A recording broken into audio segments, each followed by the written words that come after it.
Hey everyone!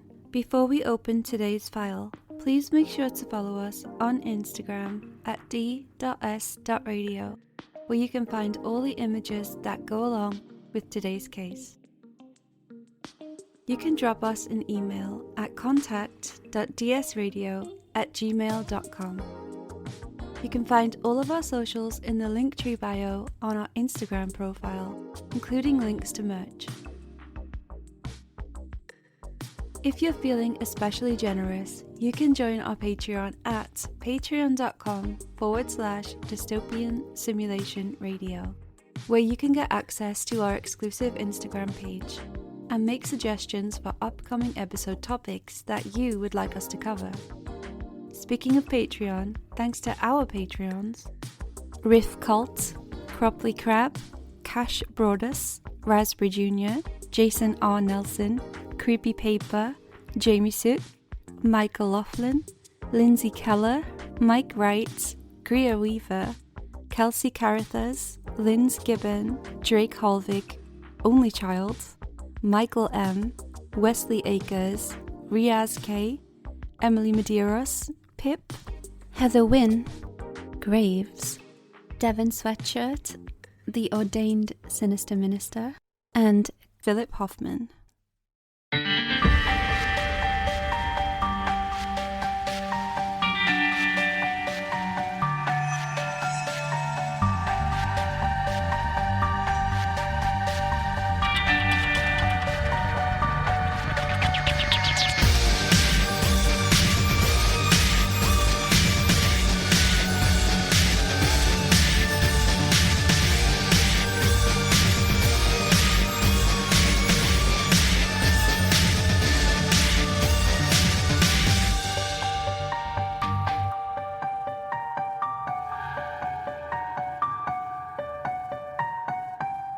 Hello, everybody, and welcome to Dystopian Simulation Radio. My name's Chris.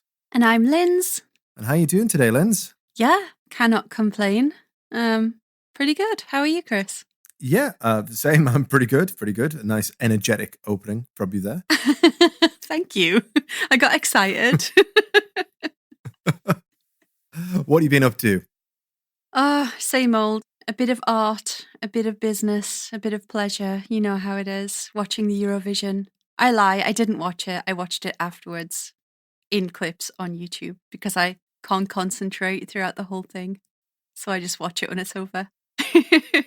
Who was your... I admit I haven't actually seen it. Got nothing against it, just didn't have the time this year. But who was your pick? Yeah, neither did I. But so, like when I went to the studio the other day, people were talking about it, and I was like, I've got to see that, like Finland's entry, and I was not disappointed.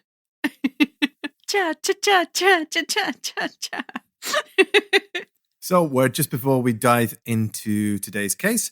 Firstly, thank you all for listening today. Remember, you can follow along on Instagram at d.s.radio, and that's where we're going to post all of the images for today's episode. And also, if you're feeling really generous, you can follow us on Patreon. Patreon.com/dystopian simulation radio. And don't forget, you'll get exclusive access to our exclusive Patreon, where we post all sorts of behind the scenes shit. And I mean shit. Over at DSR Friend Club. And then you can head over to our brand new t-shirt page. Well, t-shirt, mug, stickers, anything you want. Merchandise page, which is tpublic.com/DS radio. Our first few sales have been trickling through, and we can't wait to see your pictures of you out and about, either with stickers or wearing our merch. And if you take a snap, we'll repost it on the Instagram. So please make sure that you tag us in whatever you pop up there. Hell yeah. So, Linz. Yes. Have you ever done something that's gotten you in trouble? Oh, yes. Many things, Chris. I mean, are we talking about trouble with your parents, trouble with a teacher, maybe even trouble with the police? All of the above. No, not with the police. But there's always time. We'll see if you ever listen to this. Have you ever done something that spirals so far out of control that you end up involving several branches of the US government, including the National Guard. Back in 2018, no. No, but I'm very excited to hear about who has done this, Chris. Well, I'm quite surprised you haven't. You must be a goody two-shoes by my reckoning. All right, Mr. Rebel. Well, Linz, today we're going back to our favourite place, the US state of Colorado. Woohoo! Where's that? We've spent an inordinate amount of time there, to be honest, between the Killdozer episode and the Denver airport conspiracy. We seem to spend a lot of time in that one particular state. Yeah. It's got a lot to offer, Chris, I would say. I mean, it seems like a lovely place. Terrible hockey team, but a lovely place. Ooh. Let's flash back. The year is 2009. Solid vintage year. Sorry. The authorities are scrambling on the hunt for a missing child, known to be on the move cross-state. The news media is covering every single second, and police are manning a search on the ground and in the air. I'm getting ahead of myself, though. Let's go back to where this all begins, with romance. Ooh. Richard Heene was a young and aspiring actor when he enrolled in acting school in the mid-90s. He attended for his love of acting, but little did he expect to fall in love with another student at the school. Yet he did. When he met Mayumi Izuka from Japan, she was the yin to his yang, balancing out his brash personality and chaotic energy with stability and reliability. The pair dated for a short time before marrying in Nevada in 1997. The couple obviously had their eye on the entertainment industry, but Richard's attempts at getting into stand-up comedy bombed, which was a marginally better result than his acting career. I was going to say, did he ever get to star in anything we would know? Any commercials for Viagra or, you know? Oh, he starred in some commercials, all right. Yes. But we'll get to that later on. Mayumi had been largely involved in the production side of things at the acting school, but she shifted her focus in life onto being a mother, eventually raising 3 children, called Bradford, Rio, and Falcon, or Falcon, I guess. Side note, Linz, is it the Millennium Falcon or Millennium Falcon? Millennium Falcon. I'd say Falcon. Is it Han Solo or Han Solo? Han. No, Han. Oh, God. Why are you doing this to me? Well, look, here are the Heenes. I'd like to show you a picture of them, and if you could just describe briefly to the listeners what you see. Lovely. So we have a nice family here. 3 little kids, as you describe. Oh, the kids are so cute. They seem to be standing in front of a UFO. What is that? It's a UFO. Okay. A UFO. Yeah, they're all wearing burgundy. They look very happy. Yeah, it's just a cute, regular-looking family picture. Nothing untoward here. Kid in the middle's got a suspicious grin. But other than that, and he's wearing black. I'm getting villain vibes from that little kid in the middle. Well, that kid is Falcon. Oh, yeah, definitely. I can see that. He's living up to his villain name there. Is he going to be a main player here? He is going to be a main player. He's you can feel play it. a very key role in this story. I'm glad he could read that on his face, but they look like a very happy couple. Yeah, lovely. Lovely family. They look, gorgeous. It's a lovely picture. And don't worry, this isn't going to go in a horrible, horrible, horrible direction. I feel like it's not going in a horrible direction because of that cheeky little chap in the middle. The couple ran a film editing business for a time. They produced demo reels, such as headshots and acting reels for actors, out of their home in Los Angeles. And this was for a period of time in the mid-2000s. Their business was called My, You, Me, an English pun on Mayumi's name. Oh, I was about to say, what? Took me a few seconds to connect it as well, but their landlord at the time said of them, When they had their editing business, Mayumi was doing all the work. She was in the back guest house doing editing and working on the footage all the time. Oh, was he a slacker, Chris? I wouldn't call Richard a slacker. If anything, he's got an abundance of energy. It's just that he's the ideas guy. Mm-hmm. He comes up with ideas. He doesn't necessarily see them to fruition. Okay. So eventually this business folded and the family rapidly left, leaving £7,000 in unpaid bills. Oof. Richard had subsidised his income at this time and over the years afterwards by working in construction as a handyman. Very different job. A note that we will return to later. Richard tried his hand at many things outside acting, including becoming a storm chaser. I was going to say clown, but storm chaser's even more bizarre, to be honest. But he does work in like film and editing and stuff, so there could be an audience for that, I guess, especially back then. Maybe. I know there was a movie about it. There was. He got into it actually in the 1970s, so this is well before that he'd met Mayumi, had children, or even this period that we're discussing now. So it's always been a passion of his alongside acting, and Richard thought that, chasing the eye of a hurricane would be a good idea. So this passion never left him, and, as you referenced, I can only assume was only encouraged by the release of the blockbuster Twister in 1996. That's what it was. Twister. Oh my gosh. So exciting. Richard reportedly did stunts like riding a motorcycle into a tornado. Now, I don't think he literally rode it into a tornado, but that's the way it's described online. I was going to say, how's he still here?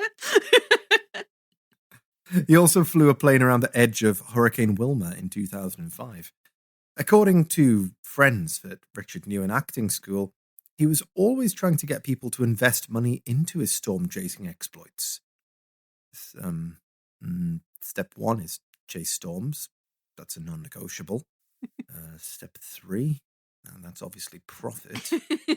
Step 2, that'll take care of itself, I'm sure. I wonder what the incentive was. Like, you invest in me to chase storms, and you get blank. Like, what? Yeah. The joy of watching my video of the storm. I'm struggling to think what it was at the time as well. It's not like he was a famous actor at that point. He was still attending school. I don't really get it. Unless he loved the storm so much that he was like, surely other people love them as much as me, and they will be extremely excited at this prospect that they can give me money to go into the eye of the storm. But he just like completely misjudged how much other people are interested in storms. Well, maybe. I mean, this isn't his only interest. He did also have, after our own hearts, a passion for UFO hunting. Ooh, okay, And that's more interesting. like any good dad, forced his kids, encouraged vigorously his children to join him on these daredevil adventures. Not the storm hunting, though. No, Just the UFOs. Oh, yes. No. The storm hunting. Fuck's sakes. He's like, 3 was too many. 1 I can handle. If I could just lose a couple of them. Well. Oh no, Chris. Let's have this continue on. Now, Mayumi is an interesting character. Of course, she emigrated to America originally from Japan, but sometimes she is characterized in reports as rarely leaving the house, but also, as we can see in home videos, frequently features in Richard's videos of storm chasing that he seemed to be making for some early web projects, although it is hard to find these in full form now. Although all of the footage that we have of Mayumi, she is very much taking part. She's not quite as wacky a character as Richard, but not what I would characterize as in the background. Now, Mayumi was more of a practical side of things. She was really the camera person. She did most of the video taping, the editing, the sound production, everything else, whereas Richard just kind of stood in front of the camera going, "Woo, storm!" I was going to say, like, this is a terribly one-sided effort. Like, she is an absolute workhorse, and he's just like, exactly, just like you said, woohoo! Just his hair blowing in a tornado. Linz, we've covered this once. Richard's the ideas guy, okay? Yes, okay. Just yeah. Linz, cast your mind back to 2009, if you will, and just have a think. What type of television was big at that point? 2009. I'm guessing that would have been like terrible reality TV shows. Is that when all the Ghost Hunters things were out as well? Was that 2009? Ding, ding, ding. Oh, okay. You are correct. Yes, awful reality TV. Reality TV had gone past the point now of its introduction through things like Big Brother, and it had sort of saturated itself through the Osbournes, and now we'd ended up at the sort of true cheap television stage of reality TV. And 2009 alone gave us such classics as Jersey Shore, God. Toddlers and Tiaras, Porn Stars, Shark Tank.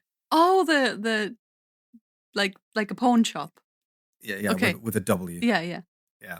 And not that this one is, I actually quite enjoy this one, but RuPaul's Drag Race. I've never seen it. Oh, it's worth a watch. Yeah, I've heard. Now, the Heenes felt that their wacky antics chasing storms and UFO reports would be just the sort of thing that would appeal to producers looking for quick and cheap television. I mean, I know Hogan Knows Best was a thing, so why the hell not? Yeah, but that was Hogan. Like, who are these people? You have uncovered the slight flaw in their plan. They did need to get famous first, so they had a plan in mind. So what they did was they applied to everyone's favorite reality show, Wife Swap. Oh my God, I actually do enjoy Wife Swap. So the Heenes on the show were portrayed as chaotic, with little rules to speak of. Richard was constantly at work with his research into storms, and Mayumi was portrayed as supporting him while simultaneously looking after 3 young boys and managing a household. There's the usual controversial talking points, such as Richard refusing to do laundry, but let's have a little clip of Richard and his new wife, amusingly called Karen, who is hilariously from the exact opposite of the Heene family. Who would have thought it? Away. Exactly. Is that it? Yeah. Okay, because you can't mentally compete with me, so you walk away. Well, because you're irrational, that's why. Richard said, once a woman hits 25, it's downhill from there. How dare he say something like that? That's just sexist. You look at Karen's eyes. I think she likes me deep down. I really do. And I'll bet you she wants her husband to be more like me. I'll bet you. At the Heenes, after a first day with no weather suitable for chasing or research, Karen must again rise and check satellite readings. Yeah, looks like there's some winds coming. Everybody else, start approaching! Put the socks and shoes on. We got to go. Hey, Karen! Karen! Karen! Hey, Karen! Karen! In the bathroom! Oh, come on! We gotta hurry! Go, come on, move it! Richard has no business bringing his kids out to storm chasing. This is taking way too long. We need to be more That's prepared because your than this. servant's not here. The camera's not here. How would you lose it? You're in charge of this stuff. You gotta pay attention. Everything is totally disorganized. Can't find anything. He's yelling out orders. I just can't take it. Dude, you gotta have... Next time, you need to organize yourself, is what you I'm organized. Look, there's my tools, okay? Yeah, right. Perfect. Okay. Hey, boys, come on, we're gonna lunch! Come on, shoot! No! My parachute didn't deploy. There is no way any human being would want to do this. She wants You've to do brainwashed her. This life sucks. Karen just nags like nonstop. She's always got something to say. We gotta get going. Let's go. Let's get this thing cleaned up. You want me to pick this up now? Mayumi would do it. I'm sure she would. She probably wipes your butt. Oh, God. Okay. What are your thoughts on Richard as portrayed in that little clip there? Okay, well, on paper, he sounded a little bit eccentric, but he didn't sound that bad. However, in that clip, he just seems like an absolute maniac. like, I didn't expect him to sound like that. You know, like, Karen, come on, Karen, let's go. It was just like too much. And then the way that like he's like basically he was talking as if like Mayumi was kind of a servant, like tipping his tools on the ground and going, clean them up, to his wife swap wife. And she's like, okay. And he's like, Mayumi would do it. And then they kind of, I don't exactly know what they were doing in that clip. Like, it sounded like they were looking for storms, and then suddenly they speed drove into the desert and a little rocket went off. I'm not really sure that they even know what they're doing, if I'm completely honest. But obviously, television shows are edited to make them seem more exciting. Yeah, but it was so quote unquote exciting that there was zero context and you just didn't know what was happening.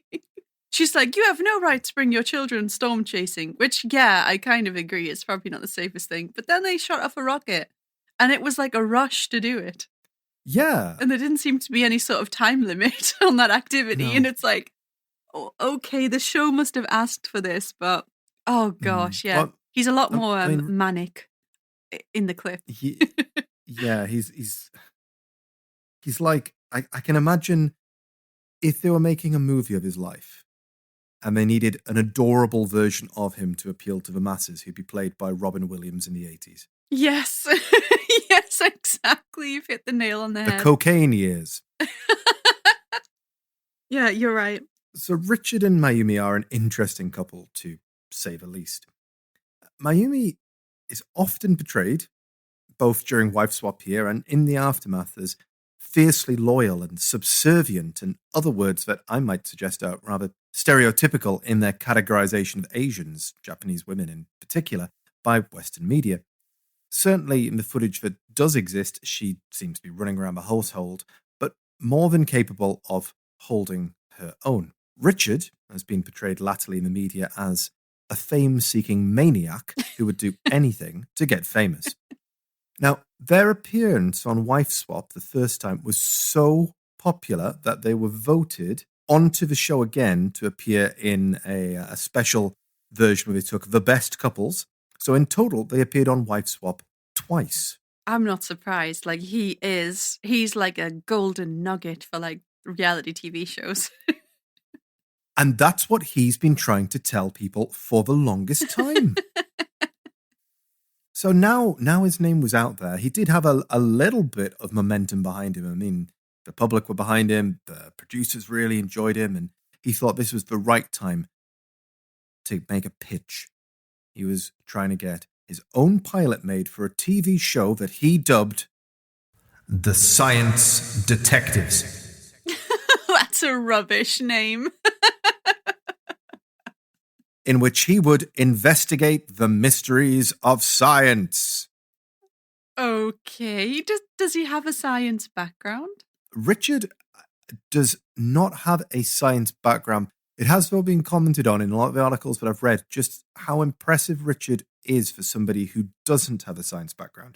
Okay. So he has no background in meteorology. He's not formally trained. He actually went to the point of, prior to the incident we're going to talk about today, he actually did get some articles, some academic articles published in some very well-respected academic papers regarding storms and weather patterns. Oh, okay. And he was all self-taught.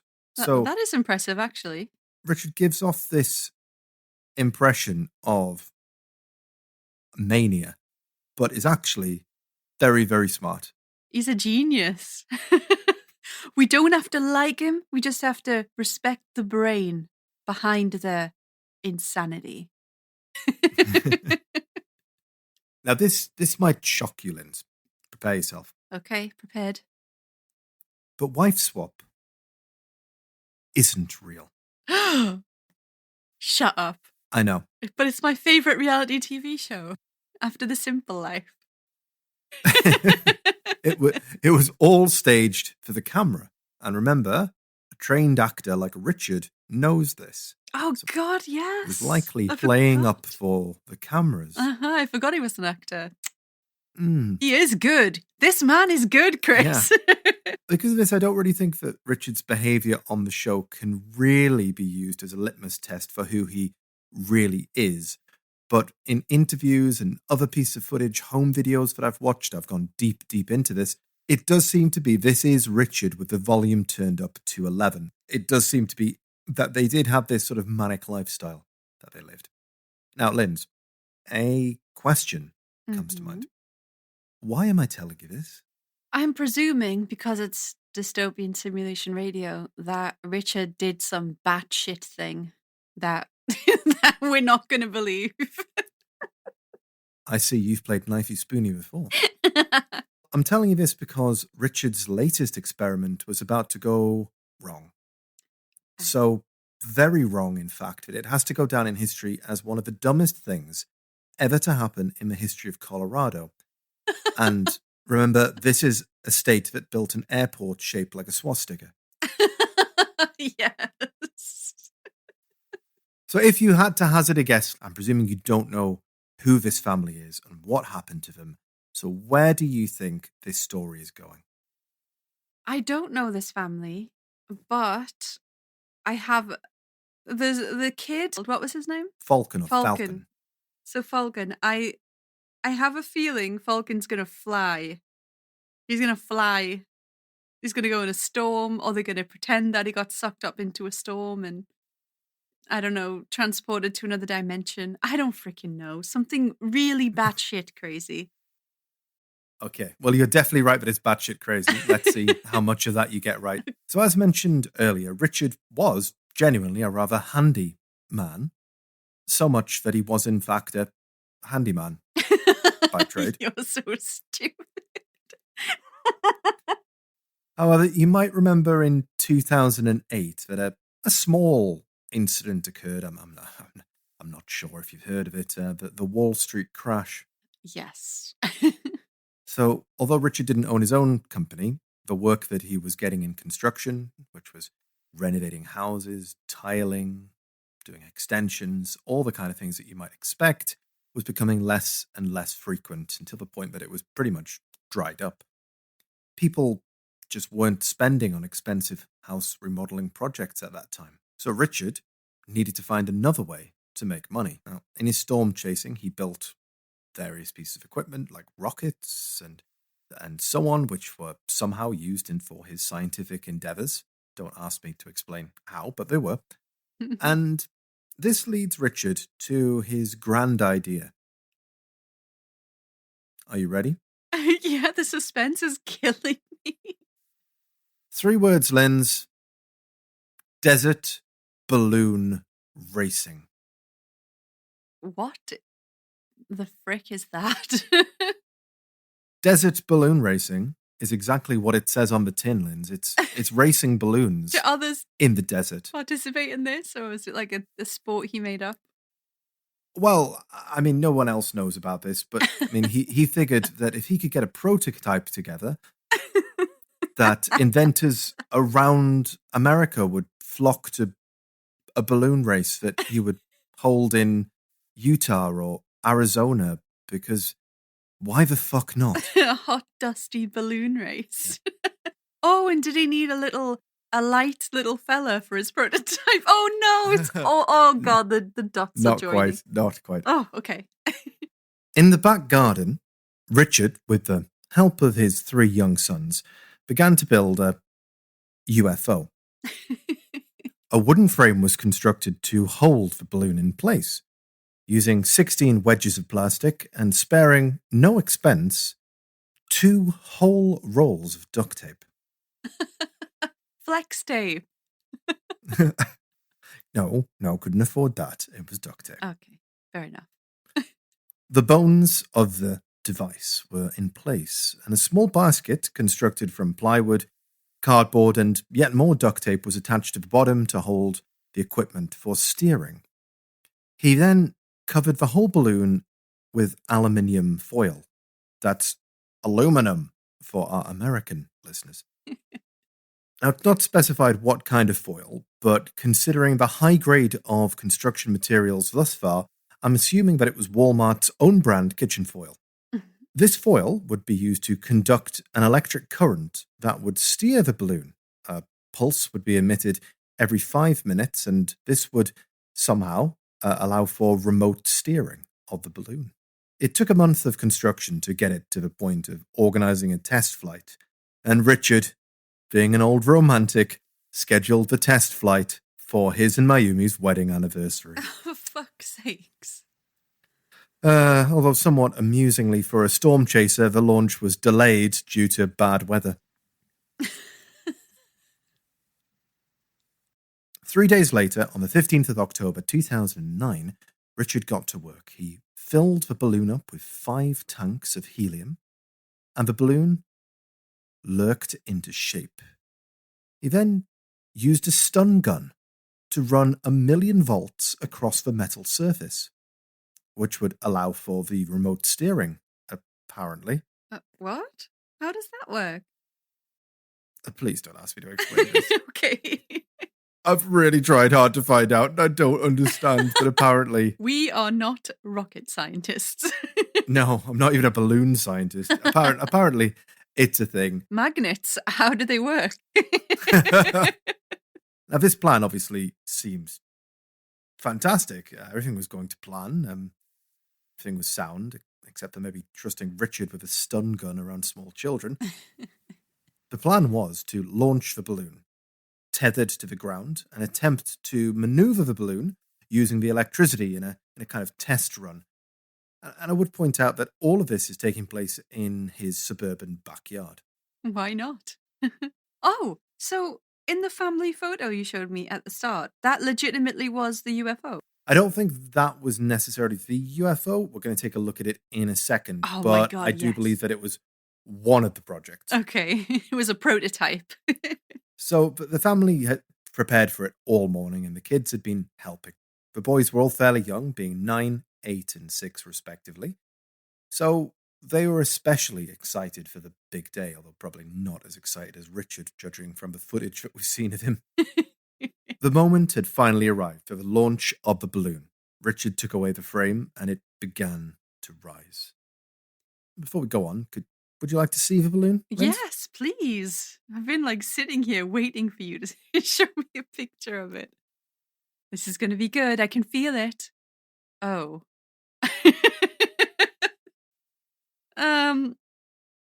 Well, I mean, it vaguely resembles a UFO. It's structure-wise, it doesn't look the most solid of UFOs. It looks a bit squishy. Well, it's made of duct tape, helium, and a few bits of plastic. Yeah, it just kind of looks like a foil balloon that's deflated, like the kind you would buy for somebody's birthday after a few days of being in the room. It is not impressive. I mean, it's up there. It is up there. But other than being silver and being up there, yeah, it's not giving too many UFO vibes. Well, you did notice there, Linz, that the balloon does seem to be up there. It is rather high in the sky. Mm-hmm. So And it's also on the news, seemingly. would it surprise you to hear that the tether failed and the balloon kept rising and rising and rising until it dawned on the family, shockingly, they had lost control of this DIY electrified death balloon.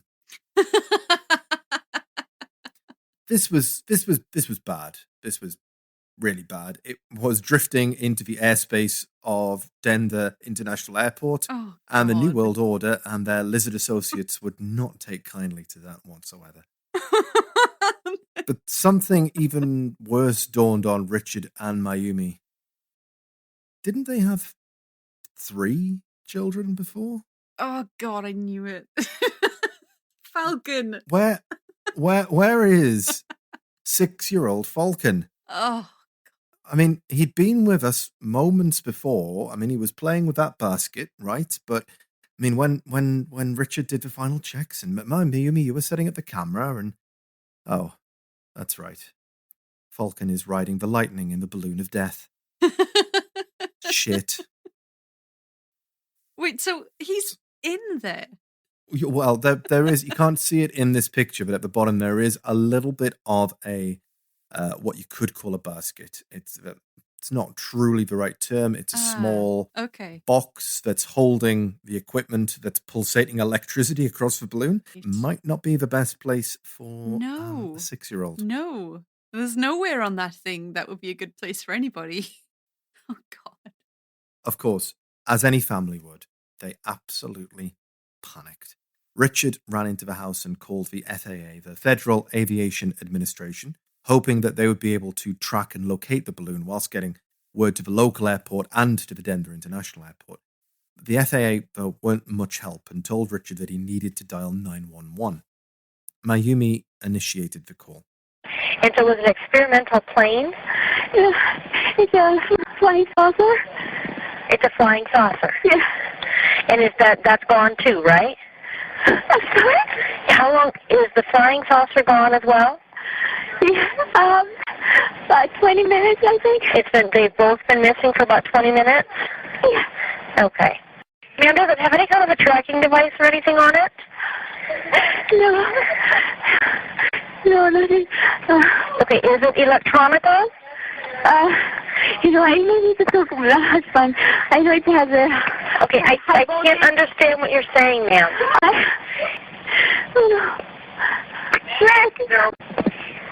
Ma'am? Yes. Did you find him? No, okay. I haven't found him yet. Okay, where was the saucer? Was it in the backyard? Yeah, here, take that. Hello? Yes, is this Richard? Yes, it is. Okay, how long has the 6-year-old been missing? Just a few minutes. Was the flying saucer in the backyard? Yes. Okay, it obviously has electronics so he can know how to work it and he gets it up off the air, off the ground? No, he doesn't know how to operate. He does not know how to operate. So, and that's gone though too, right? So we are sure that he's in that. Yeah, we looked everywhere, and then my son just said, being terrified. He said, yeah, he went inside just before it went off because we had it tethered. It wasn't supposed to take off. Okay, was it running then? Well, it doesn't run. It's filled with helium, and it operates off of 1 million volts to move left and right horizontal. Okay. And we were testing it to find out what effect we could get. Okay. Okay. So there's no electronics on it. There's no tracking device, right? No. Okay. I don't know whether it's possible you guys could detect the electricity that it emits, but every 5 minutes it comes on for 1 minute, and it emits 1 million volts on the outer skin. Okay. And if he kicks it or touches it, he could get electrocuted. Okay. So every 5 minutes it comes on for 1 minute and then shuts off again? Right. And it does that to charge? No, no. Okay, that's okay. Okay, how big is this machine? It's 20 feet across. Which direction is the wind blowing? It's going southeast. So he said it right straight for the Loveland Airport. I only hope the FAA is, was listening to me. Because an aircraft hits it, Okay, so it might be headed for the Fort Collins Loveland Airport area? Yeah, I think it's just the Loveland. And is it silver in color, or? Yeah, it's got aluminum foil on it. Okay. That's how it gets its charge. And he has no idea how to turn it or anything, is that right? No instruction has been given to him? No, okay. There's no way to turn it, no. Okay. And he has no idea how to land it or anything, right? No. Okay. There's no communication. It was just supposed to be in the backyard, Yeah. Okay, hang on just a second. Don't hang up. Sir, I'm going to go ahead and we've already contacted the FAA. They've already been made aware of it. I'm going to go ahead and call the Loveland Airport and let them know as well, okay? Sir? Hello? Richard wasn't responding there because he'd called a local news station from his mobile phone. He wanted them to get their news helicopter into the air to get eyes on the balloon. Now, all he had to say was the 4 magic words. Get to the chopper! And they kindly agreed. By this point, cops were swarming the Heene house, hoping that somehow a mistake had been made and Falcon was still on the ground. They searched the house from top to bottom. They overturned the garden and began searching the neighborhood, including nearby parks and wooded areas. They even went to his friend's home. But it was no use. Falcon was on a voyage across Colorado, and there was no way to control this helium-filled flying saucer which was narrowly missing power lines as it made its way across the state. So an hour into the ordeal, the local Fox News affiliate managed to catch up with the balloon and broadcast the incident live, dubbing the situation Balloon Boy. I'm going to ask all three of you to hang on just a minute because we have rather an incredible breaking news story that we're following right now. And this is coming to us out of Colorado.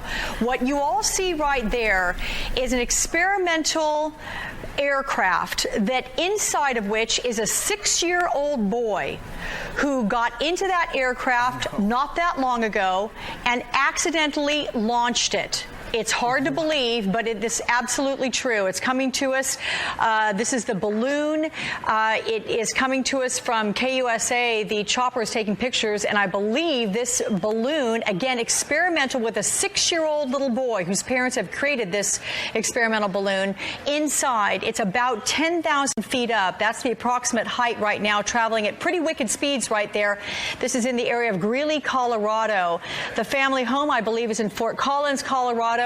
Apparently, this experimental balloon was attached somehow to the house of the family creating it.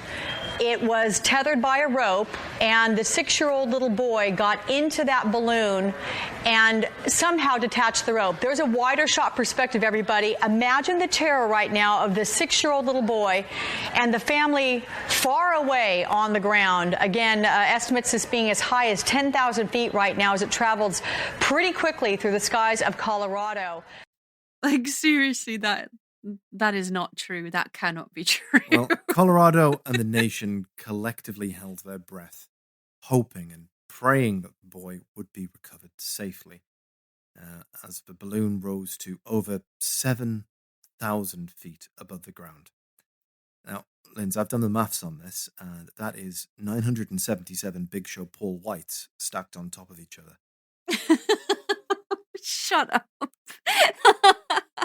Due to the danger that this balloon electrified death trap posed to aircraft, the lizards at the Denver International Airport decided to shut down their airspace until the incident was under control. They are, of course, all about control over there at the Denver Airport. I'm on to you, and if you want to hear more about the Denver Airport, make sure that you listen to our episode in the archives on their lizard Nazi ways. It's a good one.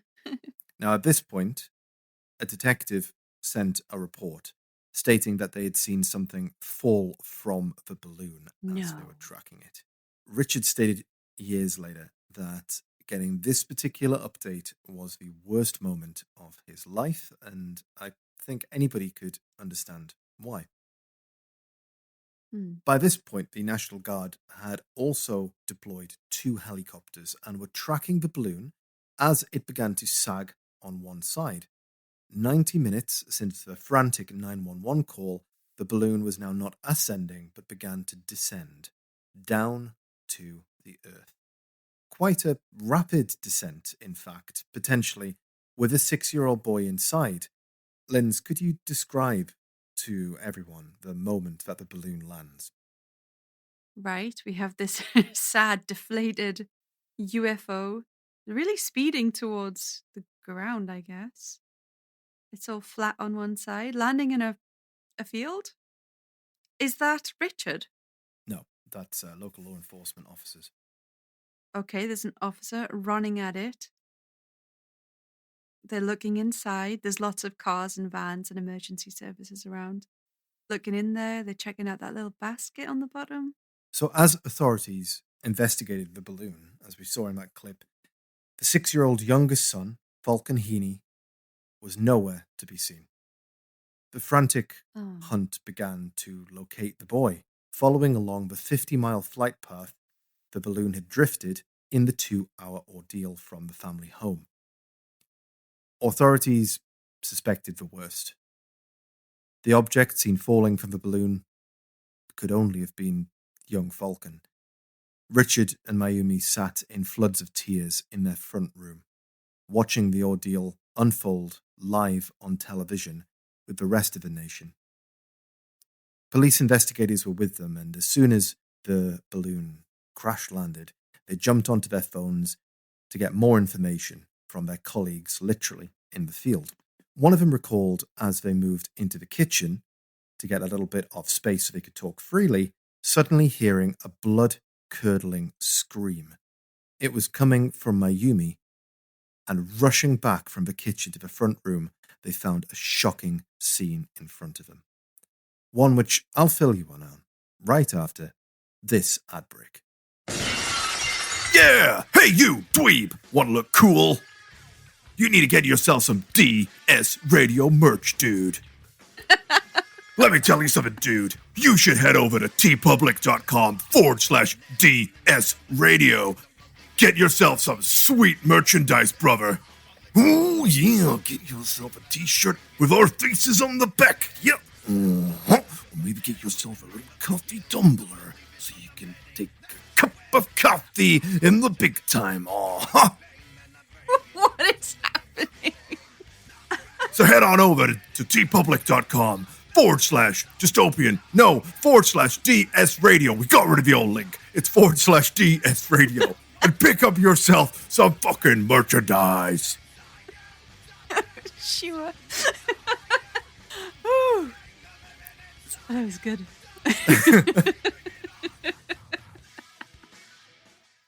So, Linz, Yes, Chris. we are sorry. back. We're back. Come on. Pull yourself together. Okay. Let's take ourselves back. You know, there's a shocking scene in the Heene household. Yes. What's your best guess? What did Mayumi see that made her scream so violently? Now, I want to say that she saw Falcon and he's just standing there like, "Hi, Mom," but violently, I don't know. You tell me, Chris. Well, Linz, the scream was caused by right there in the living room, standing completely unharmed, was 6-year-old Falcon Heene. Of course. He had never been in the balloon. His parents and police were stunned, and after the initial relief died down, some serious questions needed to be asked. Falcon told police that after being scolded by his parents for playing with the balloon in the moments leading up to the launch, he'd run away and hidden himself in the attic of the garage to prevent himself being told off any further. Police had not found him during their search because he'd actually climbed inside a box and kept himself entertained with a selection of toy cars. The world was shocked once the news broke. Nobody in the media had verified if the boy had really been in the balloon or if it was just a crank call. Although, to be fair to the media, this whole incident was moving so fast, it only took 2 hours in total, so there was hardly any time to actually do any due diligence on this. Yeah, exactly. I mean, all they knew was get helicopter, fly alongside, job's a good un. Like, I mean, following it as it unfolds. But yeah, that's a good point. Like, but wait a minute. He's sitting in a box while police and his parents and everyone is calling his name and like turning the place upside down. That doesn't seem right. So during this short 2-hour period, the media had whipped the country up into an absolute frenzy, all because a little boy had run away after being told off by his parents. But Linz, this isn't all's well that ends well radio. This is dystopian simulation radio, and then there therefore must be a twist to our tale. So why don't we watch an interview with the Heene family on the Wolf Blitzer show? Yes. I know what you're thinking. I was amazed to find out that Wolf Blitzer wasn't at least one of the American gladiators with a name like that. But regardless, I haven't thought about Wolf from the Gladiators forever. We had believed 100% that he was on board. And Falcon was really in the garage this whole time. I don't know if Falcon can hear me, but was he, because I know at some point he fell asleep in that garage, but he was hiding out because he thought you were going to punish him for something that happened earlier in the day. Did he hear anything? Did he hear you screaming out, "Falcon, Falcon"? He's asking Falcon, did you hear us calling your name at any time? You did? You did? Why didn't you come out? You guys said that we did this for the show. Yeah. No. You didn't come out? No. I heard what he said, but I'm sure I'm not. It wasn't really clear. What was his reasoning why he heard you screaming Falcon, Falcon, and I'm sure he heard his mom screaming Falcon, Falcon. But why didn't he come out of the garage at that point? Well, whenever we tell him things like, it's a bad thing to do, he does go and hide. He cowls down. And, like, if we go to the store and he wants to buy some candy or something, I have to tell him no. So he's always behind. I mean, the other boys are always telling him, hurry, Falcon, hurry. So he does tend to do that. Oh, that was so cringy and embarrassing. I love it so much. Why didn't you come out? You said it was for the show. Yeah. You guys said we did this for the show. Oh dear. Was this all a hoax? Yes. And the interviewer tried to go back to it like, what did he say there? And they were like, oh, well, sometimes he gets upset. It's like, you could see that Richard knew in that moment that it was fucked. Like, because he tried to do a bit of acting and save it, but he just could not. Yeah, He looks so uncomfortable. It's amazing.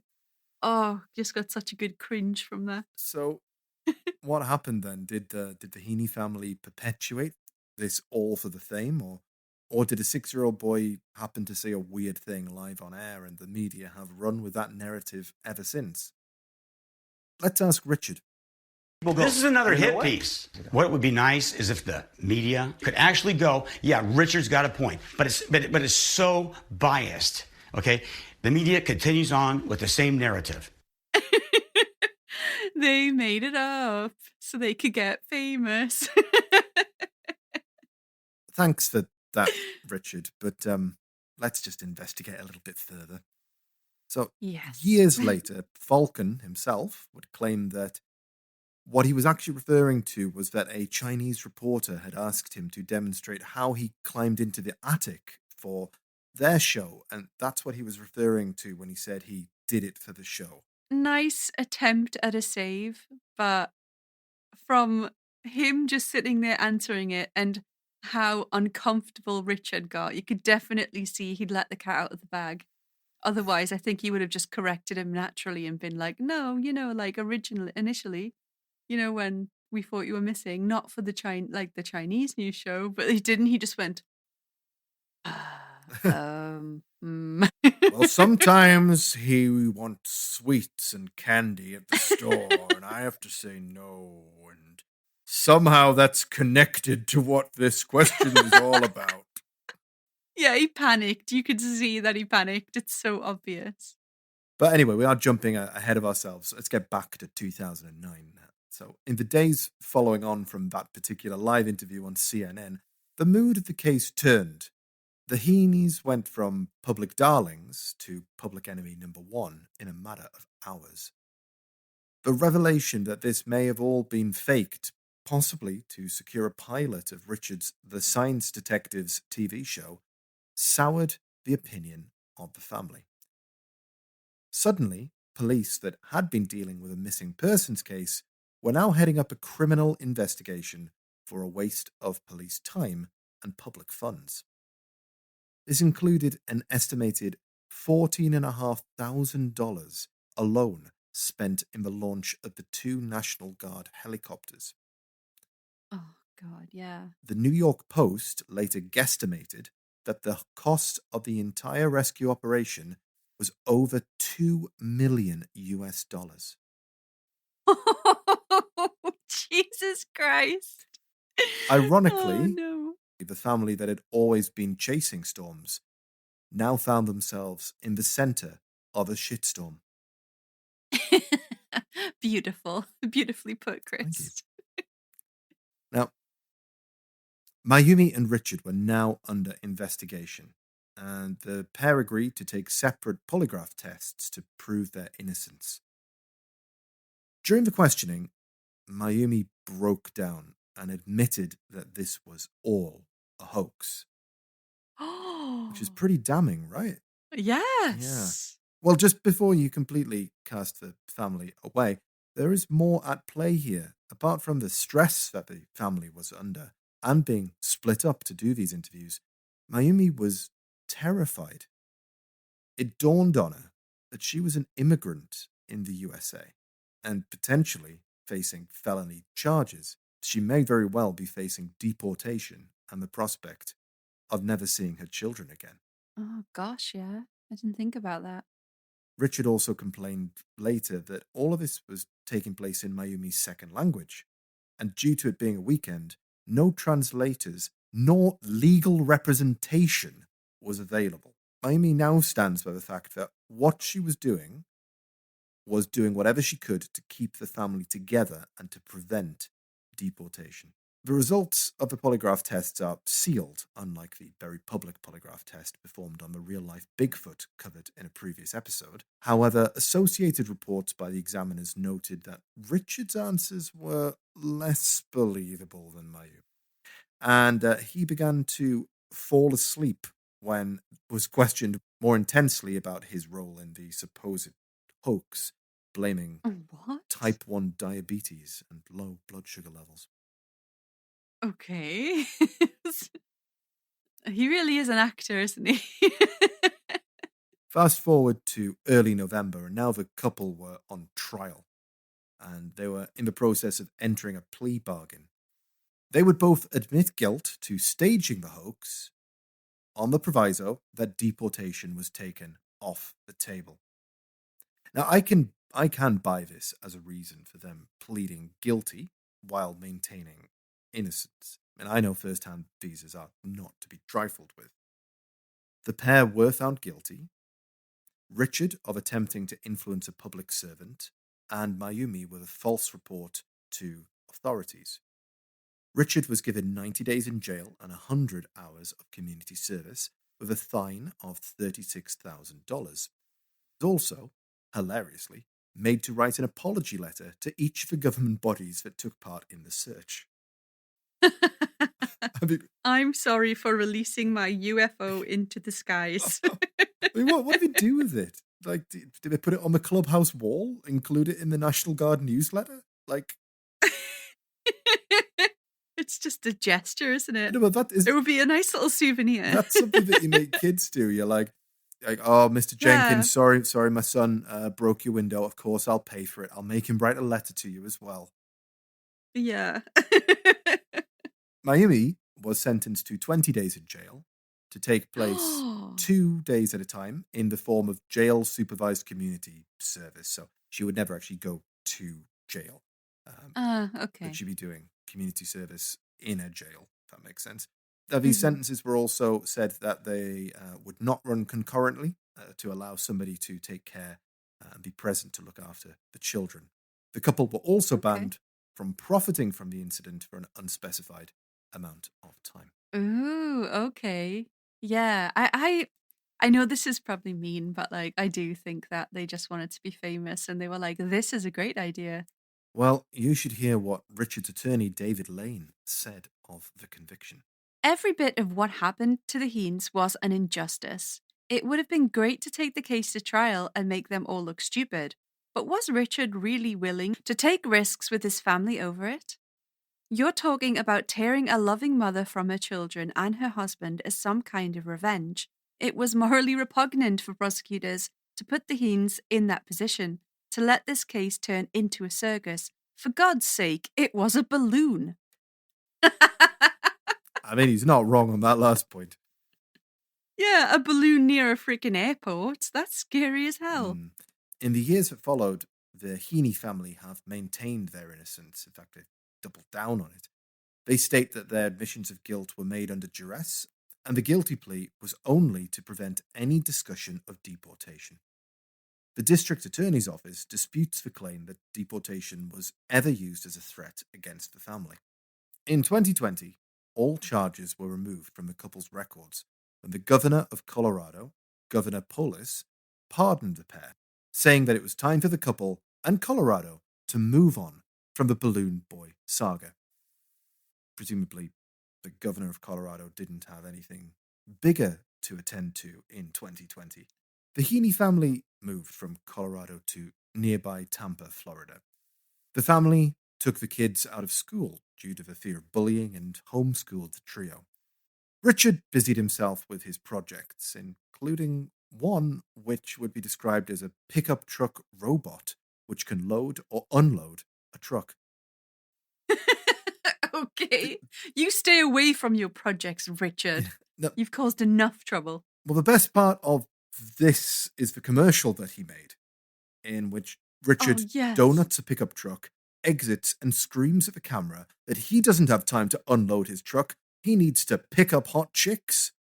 At which point, presumably Mayumi, shot from behind, leaps into his arms and gives him a kiss, dressed only in a bra and her jeans. Do we have this commercial? We do. I mean, Mayumi, she's a trooper. She stands by Richard. I'll tell you what. I tell you what.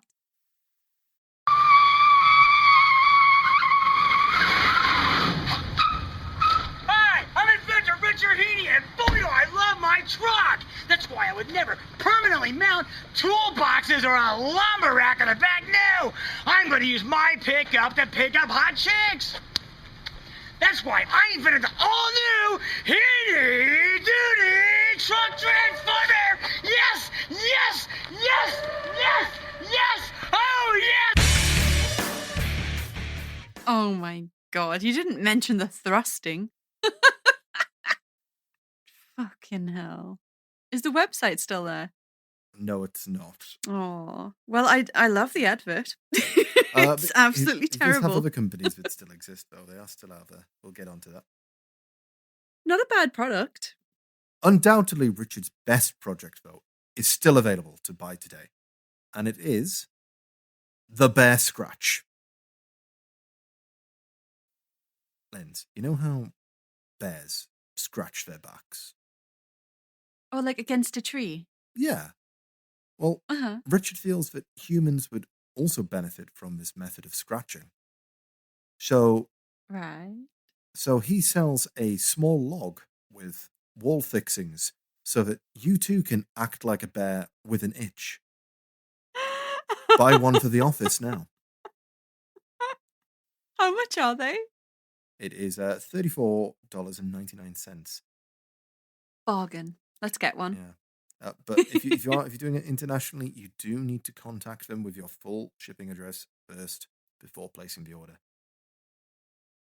No problem. Not a problem. I will do that. But Canada, Denmark, France, Germany, UK, Ireland, Australia, New Zealand, Lithuania, Israel, Cyprus, Qatar, South Africa, and Poland, you're in luck. You can get yourselves a bear scratch.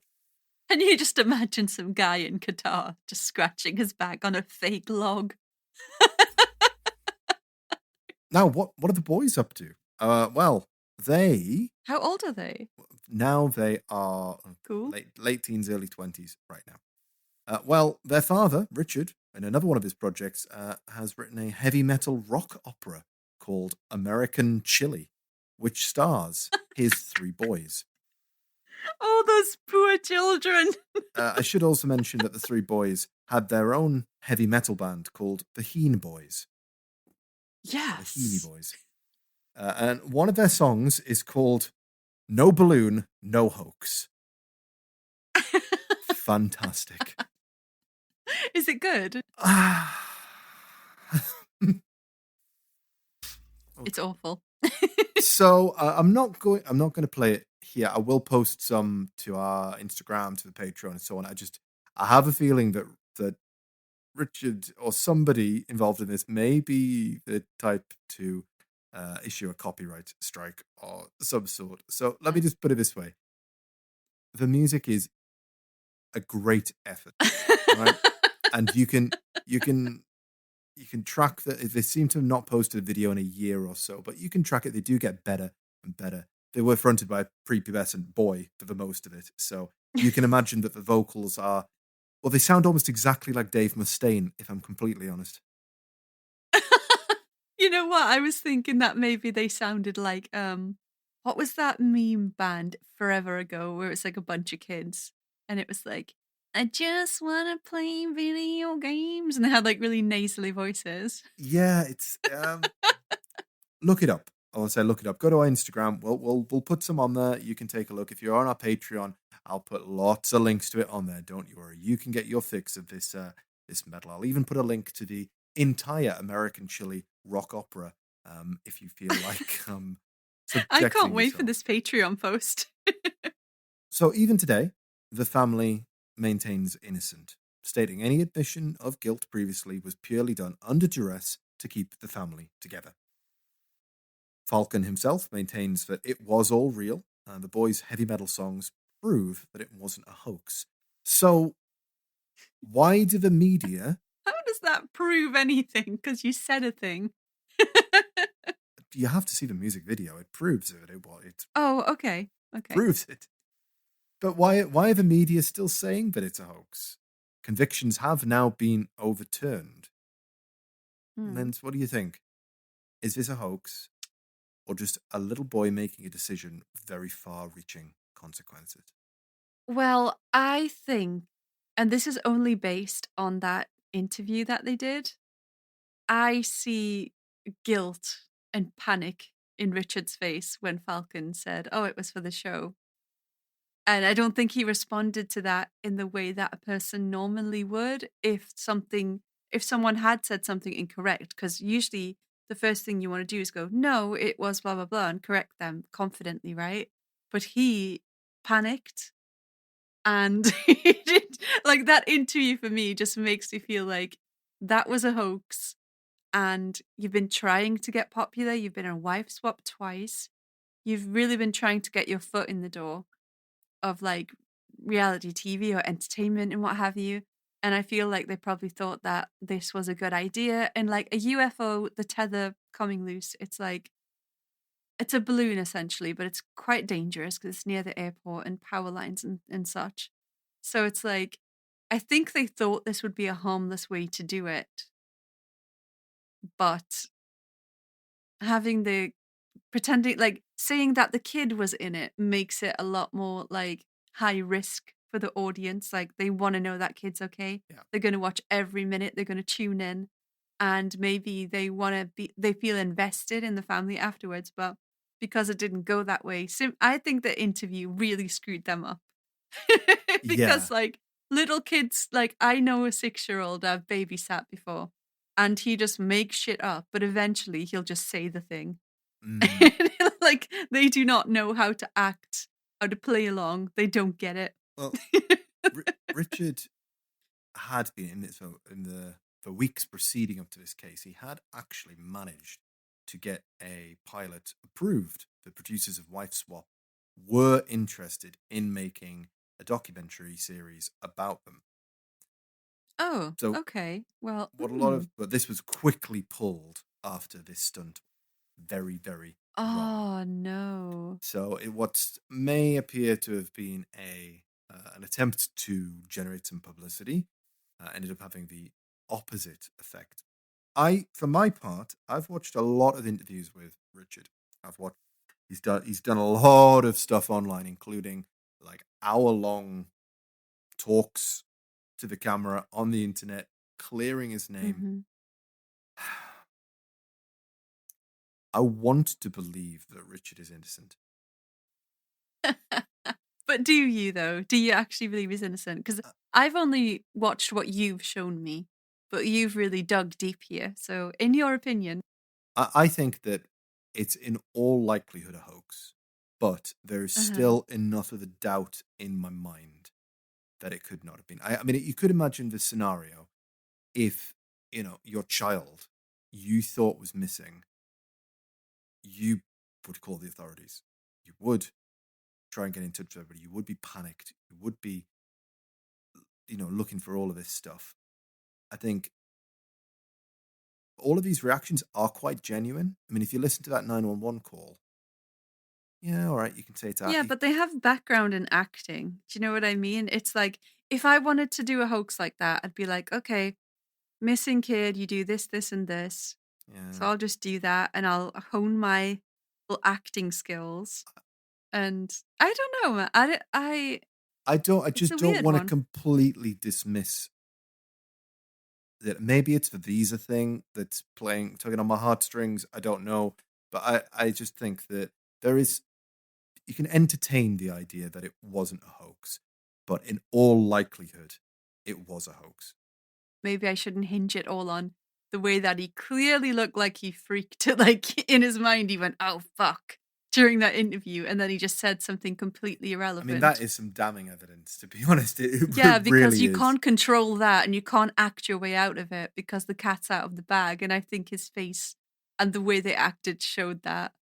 And I think they're lucky that the news reader didn't probe more Yeah. and be like, hold on, what did he say? Wolf, What let's, about do the your show? job. Yeah, I think maybe he didn't hear it as clearly as we did in the broadcast. But yeah, that for me, that's just a moment of oh shit when you get caught in a stupid lie that has indeed gone too far. Like to me, I don't know. I feel like maybe they planned that. Well, allegedly. What do you think at home? The boy in the balloon, was it a hoax by a Billy Mays-like personality, or was the family a victim to some very bad luck and a biased media portrayal? Head over to our Instagram and let us know. We'll pop a poll over there, and we'd like to get some consensus ideas. We did a poll recently about our previous episode, which again, if you haven't listened to, please go back and listen to it on the Battersea Poltergeist. I ran a poll yesterday. The results are in Linz. So I put four options up there. The Battersea Poltergeist existed, but Donald was real. That it was all Shirley. The family were in on it. Or, I don't know, man. But those sounds, how do you explain those? So the winner by a large margin was that the family were all in on it. So that is the result of our last episode of what our listeners think. How interesting. But I would encourage people to listen this week, since we recorded that last episode. I've gone and listened to the BBC Sounds podcast called The Battersea Poltergeist, which, in comparison to our radio show, is shit. No, it is good. It's well worth listening to. There's a lot of additional information, some background stuff there that you can actually listen to interviews that were done with Shirley and so on. So I really would recommend, if you were interested in the Battersea Poltergeist, to go and listen to the BBC Sounds one on that. And I'm also listening to the follow-up series on it called The Witch Farm, which is about a completely Me too. I'm listening to that right now. It's very good. I really like it. So for everybody, and for you, Linz, thank you very much for listening to this case that I presented to you today. Any closing thoughts? I'm just so glad that you've introduced me to Richard as a personality, because it's somebody that I was not aware of before. And I know if I dig a little deeper, I'm going to find a bunch of crazy shit, weird inventions, strange adverts, everything. If you scratch the surface of Richard, you come up with solid gold. Seriously, and I cannot wait to hear his kids' band. Like, this is one of those episodes where I'm excited to just do follow-up stuff afterwards because it's hilarious. I really like this episode. And if you want to see that, come over to our Instagram, which is at d.s.radio. If you have really enjoyed it, you want to see even more, all of the collection of links and notes from us about the episode, you can go to our Patreon, join our Patreon, the Bob's Balls level, which is patreon.com/dystopian simulation radio. And if you just want to, been there, done there, wear the t-shirt, literally buy a t-shirt from tpublic.com/DS radio. I want to see someone having their morning coffee or their work coffee out of a DS radio cup. Yes. That would be amazing. Definitely. So until next time, thank you very much for listening, Linz. Thank you for telling me the story. You're welcome. Next time, we'll be back with one of your cases. So until next time, remember, tether your balloons. And the mantis is always watching. The owls are not what they seem. Bye. Bye.